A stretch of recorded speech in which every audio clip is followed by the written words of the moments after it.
Hello दोस्तों, एचपीजीएस zone में सभी का बहुत बहुत स्वागत है। और मैं हरेंद्र फिर से उपस्थित हूँ आप लोगों के सामने ज्योग्राफी की एक नई क्लास के साथ। और मित्रों, आज का जो हमारा टॉपिक है वो है अफ्रीका कॉन्टिनेंट, अफ्रीका महाद्वीप। इससे पहले हम एशिया महाद्वीप को पढ़ चुके हैं, और जिन लोगों ने पिछली क्लासें नहीं देखी हैं तो डिस्क्रिप्शन में लिंक है, वहां से देख लीजिएगा। जिन लोगों ने चैनल को अभी सब्सक्राइब नहीं किया है वो चैनल को सब्सक्राइब कर लें। ठीक है मित्रों, चलिए तो फिर हम बात करते हैं कॉन्टिनेंट पर, और वो है आज अफ्रीका कॉन्टिनेंट। तो देखिए मित्रों, आप ये चित्र देख पा रहे होंगे, लगभग ऐसा है, ये ग्लोब पर बना हुआ है, ठीक है ना।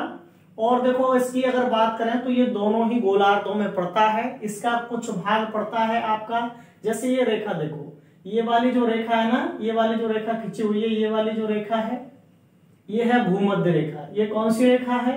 तो ये भूमध्य रेखा है मित्रों, भूमध्य रेखा या विषुवत रेखा है ये वाली। तो आप देख पा रहे हैं कि ये उत्तरी गोलार्ध में भी बहुत सारा पार्ट पड़ता है इसका, उसके अलावा दक्षिणी गोलार्ध में भी इसका पार्ट पड़ता है। तो याद रखना, दोनों गोलार्धों में है ये। और एकमात्र ऐसा महाद्वीप है जिससे क्या है आपका कि तीनों रेखाएं गुजरती हैं। ये वाली कर्क रेखा है, ये भूमध्य हो गई, और ये वाली है मकर रेखा। ये वाली रेखा कौन सी है? तो मकर रेखा है। ये वाली मैंने आपको भी बताया कर्क रेखा है। ठीक है, तो ये एकमात्र ऐसा महाद्वीप है जिससे तीनों अक्षांशीय रेखाएं गुजरती हैं। अब बात करते हैं महासागरों की। तो आप लोग देख पा रहे होंगे कि इसके पूर्व की ओर, अरे ये वाली दिशा पूर्व की हुई, तो इसके पूर्व की ओर हिंद महासागर है, जबकि इसके पश्चिम की ओर अटलांटिक महासागर है। अब अगर हम इसके उत्तर की बात करें तो मित्रों, इधर बहता है आपका भूमध्य सागर। ठीक है, उसके अलावा अगर हम बात करते हैं कि इसके इधर कौन सा देश है, तो इधर है आपका एशिया। कौन सा देश है?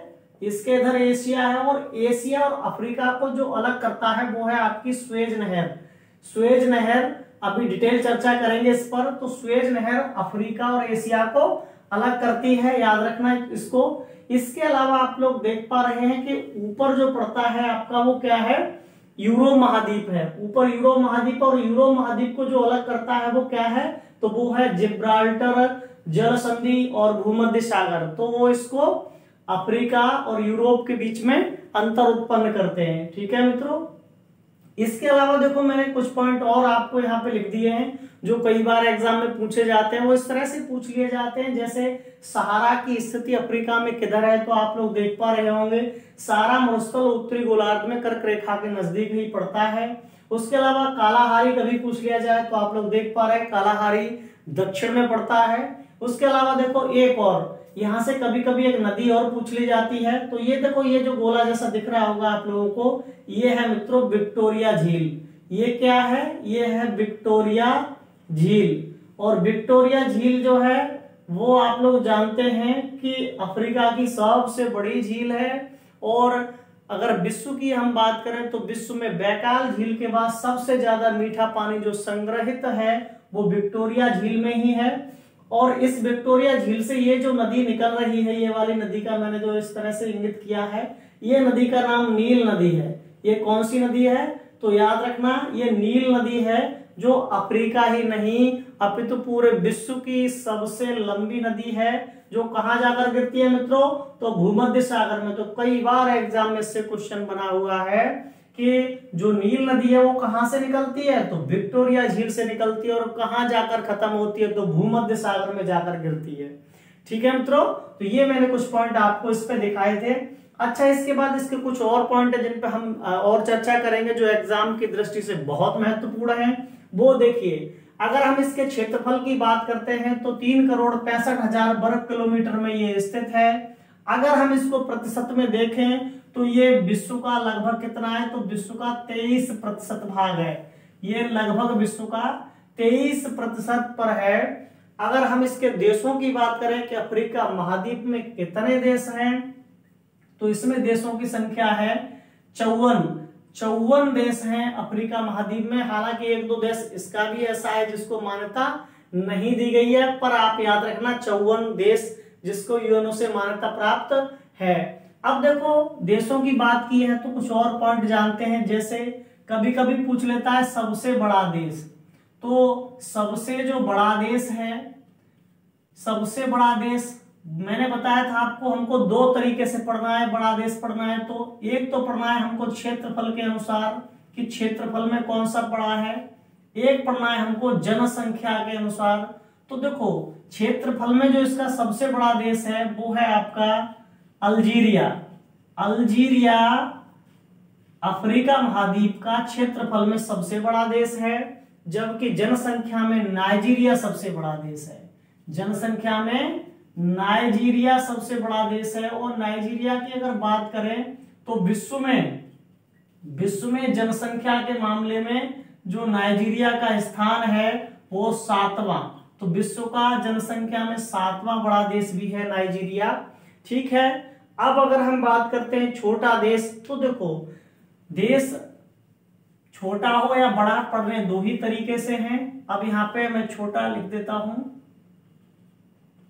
तो देखिए छोटे देश को भी हमको ऐसे ही पढ़ना है, आपका एक पढ़ना है क्षेत्रफल में और एक पढ़ना है आपका जनसंख्या में। और यहाँ की अगर हम बात करें तो क्षेत्रफल और जनसंख्या दोनों में जो छोटा है वो एक ही देश है जिसका नाम है सेशेल्स, जिसका नाम है सेशेल्स। तो ये यहाँ का सबसे छोटा देश है सेशेल्स। अगली बात करते हैं यहाँ सर्वोच्च शिखर की। तो सर्वोच्च शिखर को अगर हम देखें तो आप लोग जानते हैं कि अफ्रीका का जो सर्वोच्च शिखर है वो है आपका किलिमंजारो। क्या है? किलिमंजारो।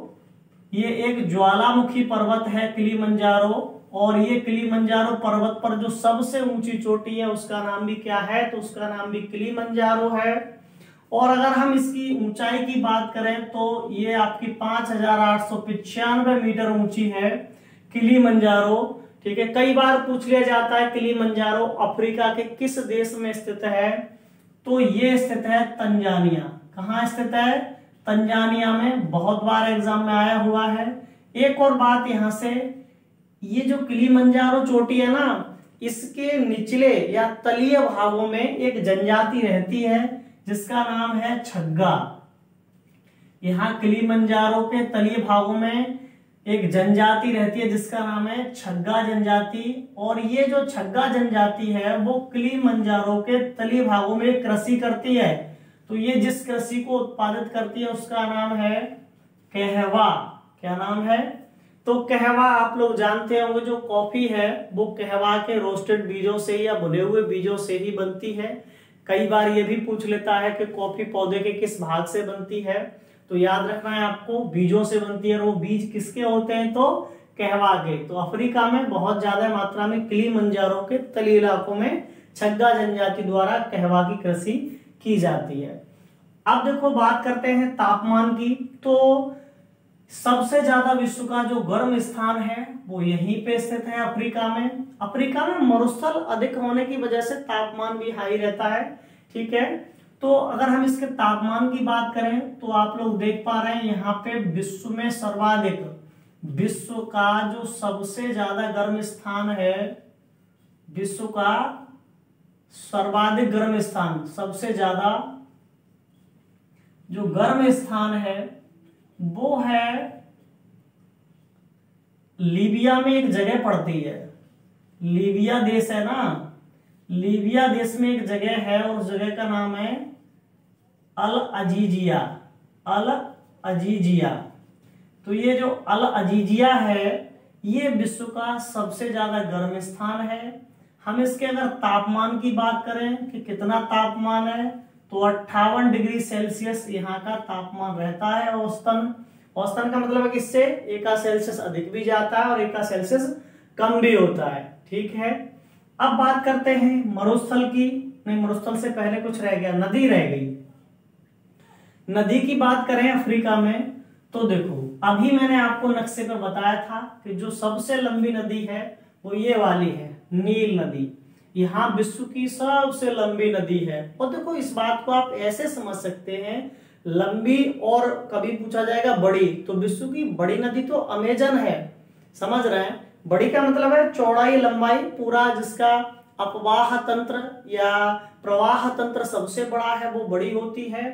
और लंबाई की बात करें जो केवल लंबी है, ठीक है नहीं, तो नदी की बात करें तो यहाँ पे विश्व की सबसे लंबी नदी, विश्व की सबसे लंबी नदी, और विश्व की जो सबसे लंबी नदी है उसका नाम है नील नदी। क्या नाम है?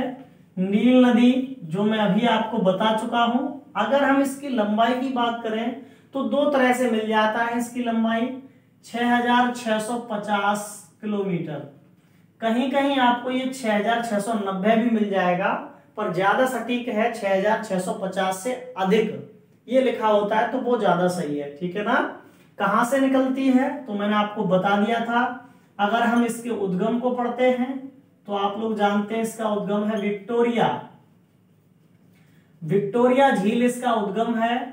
और कहां पे ये जाती है तो कहां तक जाती है ये, तो इतनी लंबाई को क्रॉस करते हुए ये जाकर गिरती है, तो इसके गिरने का स्थान वो है आपका भूमध्य सागर।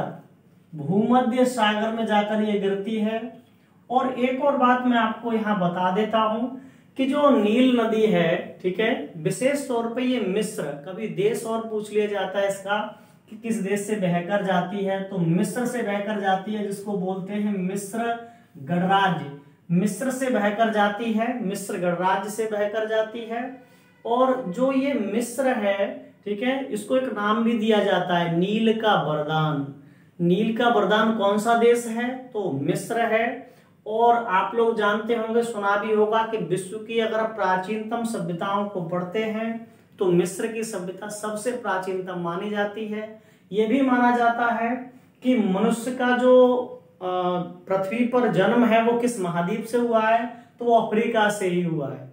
और इसीलिए अफ्रीका को नवीनतम और प्राचीनतम, यहाँ पे अगर हम देखें तो यहाँ की संस्कृति में प्राचीनतम लक्षण अब भी विद्यमान हैं, और अगर हम देखें तो नवीनतम लक्षण भी यहाँ पाए जाते हैं। ठीक है, तो इस तरह से अफ्रीका को यूरोपियंस ने अंध महाद्वीप कहा था। उसका कारण ये है कि यहाँ के जो लोग हैं 90% वो नीग्रो, काले वाले लोग हैं। ठीक है, तो उन्होंने काला महाद्वीप या अंध महाद्वीप इसीलिए कहा था इसको, तो याद रखना, क्योंकि वो आज भी परंपरावादी लोग हैं, प्राचीन जनजातियां बहुत पाई जाती हैं यहाँ, इसलिए ऐसा है। ठीक है, अब देखिए, तो याद रखना विश्व की जो पुरानी सभ्यता है वो मिस्र की सभ्यता। अब बात करते हैं मरुस्थल। तो मरुस्थल की अगर हम बात करें कि यहाँ जो मरुस्थल है, कौन कौन से मरुस्थल हैं, तो देखो होने को तो यहाँ पे कई एक मरुस्थल प्रसिद्ध हैं, पर इन मरुस्थलों में जो सबसे ज्यादा बड़ा मरुस्थल है, विश्व का भी सबसे बड़ा है, तो वो कौन सा है? तो देखिए, विश्व का सबसे बड़ा, जो विश्व का सबसे बड़ा मरुस्थल है उसका नाम है सहारा। सहारा मरुस्थल। क्षेत्रफल की बात करें तो इसका क्षेत्रफल है 84 लाख वर्ग किलोमीटर। 84 लाख वर्ग किलोमीटर में फैला है सहारा मरुस्थल, जो एक बहुत बड़ा मरुस्थल है। अगला देखिए, इसके अलावा यहाँ एक और मरुस्थल है कालाहारी। कालाहारी भी यहाँ का प्रसिद्ध मरुस्थल है। कालाहारी, जो कई एक बार आपको एग्जाम में पूछ लिया जाता है। अब देखो, इनसे कुछ और क्वेश्चन बनते हैं, जैसे सहारा से क्वेश्चन बन जाता है कई एक बार कि सहारा की जनजाति कौन सी है, तो वो जनजाति को मैं आपको इसके बाद का ही पॉइंट है तो बताना शुरू करता हूं। और एक और पूछता है कि सहारा में पशु पूछ लेता है कि बहुतायत मात्रा में कौन से पशु रहते हैं। तो देखो, सबसे पहले मैं आपको बताऊं कि जो सहारा मरुस्थल है, क्षेत्रफल नोट हो गया होगा आपका। देखो, सहारा में जो जनजाति रहती है उसका नाम है बद्दू। बद्दू जनजाति निवास करती है। कालाहारी में रहते हैं बुशमैन। बुशमैन कालाहारी में रहते हैं। उसके अलावा अगर हम बात करें, एक और जनजाति है यहाँ पिग्मी। पिग्मियों की अगर हम बात करते हैं तो ये कांगो बेसिन में निवास करने वाले हैं। मरुस्थल तो ये दो ही है, याद रखना, ये दो मरुस्थल हैं, बाकी ये मरुस्थल नहीं है कांगो बेसिन, ये तो यहाँ तो काफी वन है। और सबसे ज्यादा वनों के जो लकड़ियां, मजबूत लकड़ियां मिलती हैं वो कांगो बेसिन के वनों में ही मिलती हैं। तो कांगो बेसिन में पिग्मी रहते हैं। उसके अलावा यहाँ पे एक और मसाई और रहते हैं, मसाई। ये मसाई जनजाति की विशेषता है कि गाय को पूजने वाली जनजाति है, तो हमारे हिंदू धर्म की तरह गाय को पूजती है। कई बार एग्जाम में बना हुआ है ये क्वेश्चन। ध्यान दीजिएगा, ये रहते हैं पूर्वी अफ्रीका में। कहाँ रहते हैं? पूर्वी अफ्रीका में। तो इस तरह से ये प्रमुख, हम ये कहेंगे कि ये जो चारों जनजातियां हैं यही अफ्रीका की मूल जनजातियां हैं, जो कि मैंने यहाँ पे लिखा है। तो मूल जनजातियां यही हैं। बद्दू सहारा में निवास करते हैं। बद्दू पशुपालक होते हैं, काफी लंबे चौड़े होते हैं और ये ऊंट का पालन करते हैं। तो सहारा में कभी पूछा जाए कि सबसे ज्यादा कौन सा जानवर रहता है, तो ऊंट यहाँ पे रहते हैं। जबकि बुशमैन जो है वो, बुशमैन को चींटीखोर के नाम से भी जाना जाता है और इनका जो चावल है वो दीमक को कहा जाता है। ये लोग ऐसे हैं कि भोजन की तलाश में ही घूमते रहते हैं इधर उधर, ठीक है। तो कालाहारी में निवास करते हैं, चींटीखोर कहा जाता है बुशमैनों को, याद रखना। पिग्मी विश्व की सबसे छोटे कद की जनजाति है, वृक्षों पर निवास करते हैं, केला इनका मुख्य भोजन होता है। मूक जनजाति है, बोलते नहीं हैं ये लोग, इसीलिए गले में सीटियां लटका के रखते हैं, जिससे कि कोई भी खतरा हो तो सीटी बजाकर एक दूसरे को आगाह कर दें, या कोई भी शिकार आ जाए तो लोगों को आगाह कर दें, ठीक है। बाकी हम जनजातियों में और ज्यादा डिटेल पढ़ेंगे। और मसाई मैंने बता दिया पूर्वी अफ्रीका में निवास करते हैं। तो ये चारों जनजातियां अफ्रीका की मूल जनजातियां हैं। इसके बाद हम बात करते हैं झील। तो देखो मैंने अभी बताया विक्टोरिया झील, यहां जो झील है सबसे बड़ी जो झील है उसका नाम क्या है, तो उसका नाम है विक्टोरिया झील। विक्टोरिया झील ये अफ्रीका की सबसे बड़ी झील है, जिससे नील नदी निकलती है और कई बार ये क्वेश्चन बना हुआ है। अगला देखिए घास के मैदान। तो यहाँ की जो जलवायु है भूमध्य रेखा के आसपास की जलवायु उष्ण रहती है और वहां के जो घास के मैदान हैं, घास के मैदानों को दो तरह से पढ़ सकते हैं। एक तो हम पढ़ लेंगे उष्ण जो घास के मैदान होते हैं उनको कहा जाता है शवाना। क्या कहा जाता है उष्ण? अरे उष्ण का मतलब गर्म स्थान। तो जो गर्म स्थान है भूमध्य रेखा के आसपास वाले जो क्षेत्र हैं उनमें जो घास के मैदान होते हैं उनको सवाना नाम से जाना जाता है। और उसके अलावा अगर हम नीचे की तरफ आते हैं इन क्षेत्रों में जहां दक्षिण अफ्रीका मौजूद है, मतलब दक्षिण की तरफ, ये कहां होते हैं उष्ण क्षेत्र? तो याद रखना ये भूमध्य रेखा के आसपास के क्षेत्र हैं, भूमध्य रेखा के आसपास के क्षेत्र हैं। और कभी पूछा जाए कि शीतोष्ण जो घास के मैदान हैं उनको क्या कहा जाता है, तो उनको कहा जाता है बेल्ट। क्या कहा दिया जाता है? तो उनको बेल्ट के नाम से जाना जाता है, बेल्ट कहा जाता है, ठीक है। अब बात करते हैं नहर। तो यहाँ विश्व की बहुत प्रसिद्ध नहर है और आप लोग देखिएगा वो कौन सी नहर है, बहुत बार एग्जाम में बनी हुई है। तो नहर, अच्छा नहर क्या होता है? नहर नदी आप लोग जानते होंगे। तो नहर होती है जो हम अपने फायदे के लिए, जिसको जहां पानी, ऐसे क्षेत्र जहां पानी नहीं पहुंच पा रहा है वहां जल पहुंचाने के लिए और नदियों से निकाल देते हैं, तो उनको हम नहरें बोलते हैं, जबकि नदियां प्राकृतिक होती हैं, ठीक है। अच्छा नहर को अगर हम देखें तो यहाँ पे स्वेज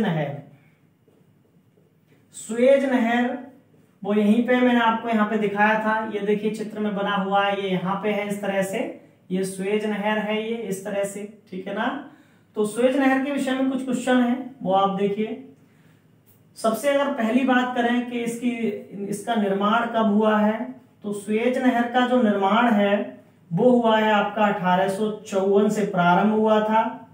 इसको बनने में जो समय लगा 15 वर्ष इसको बनने में लगे, तो मैं ये कह सकता हूं कि ये 1869 में तैयार हो गई थी बनकर स्वेज नहर।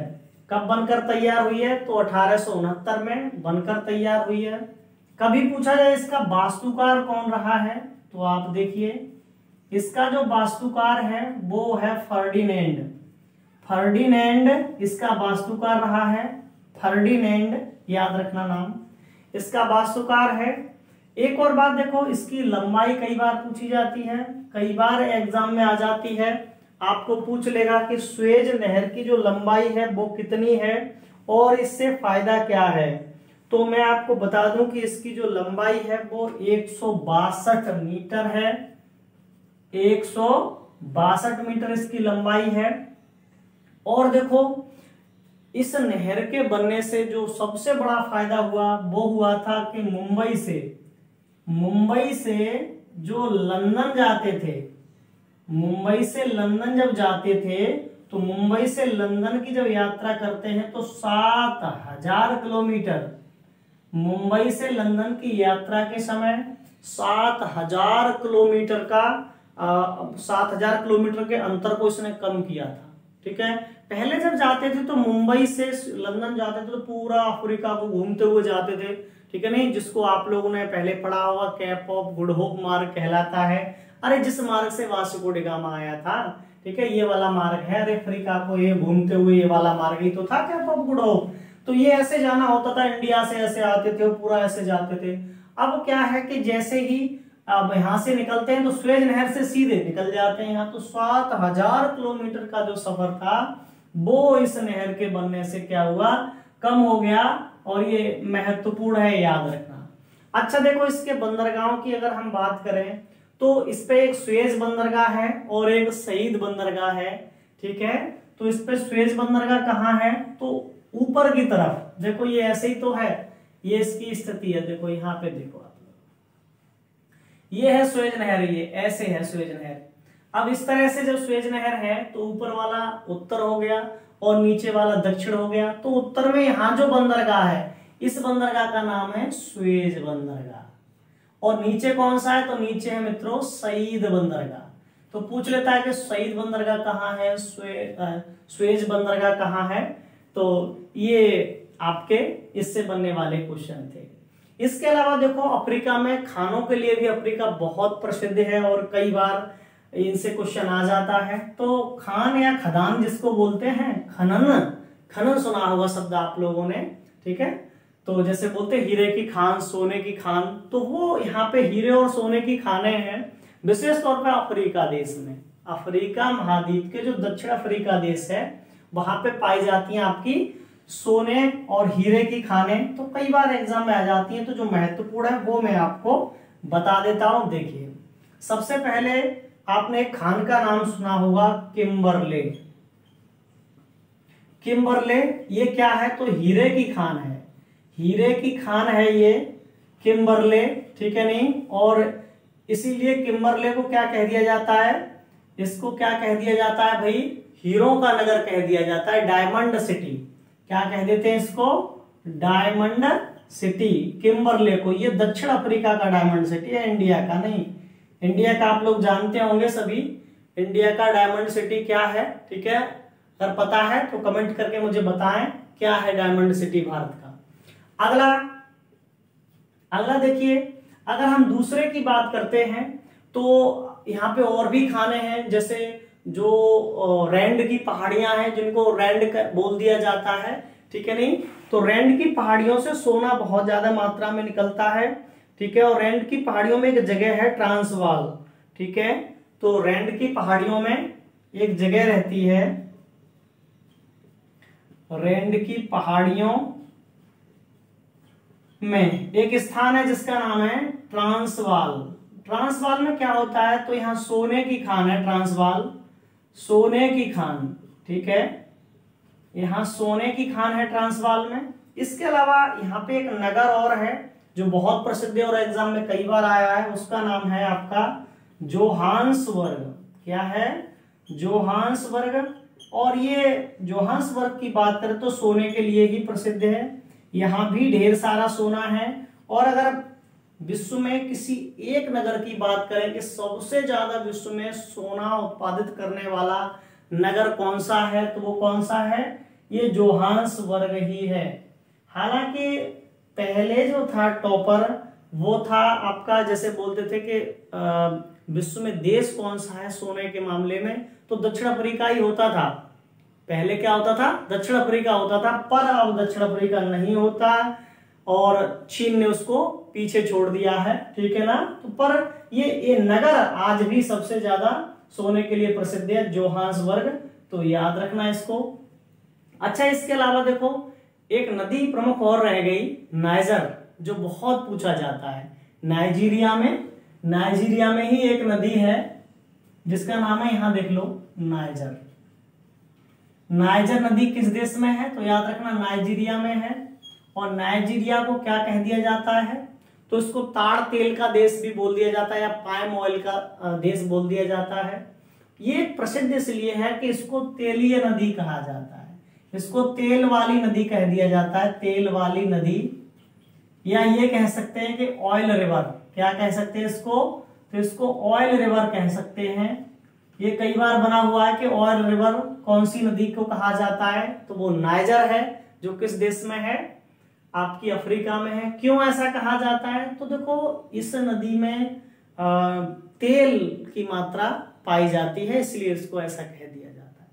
ठीक है मित्रों, तो अफ्रीका महाद्वीप से जो वनडे एग्जाम्स में बनने वाले जो क्वेश्चन थे उन सबको लगभग मैंने इस वीडियो में कवर किया है।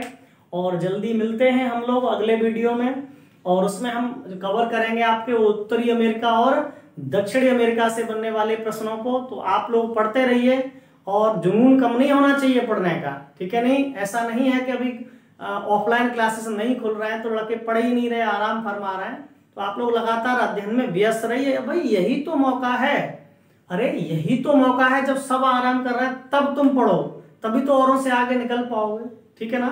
तो पढ़ते रहिए, पढ़ो पढ़ाओ, लाइव बनाओ HP GS जोन, और चैनल को सब्सक्राइब करना ना भूलें। धन्यवाद।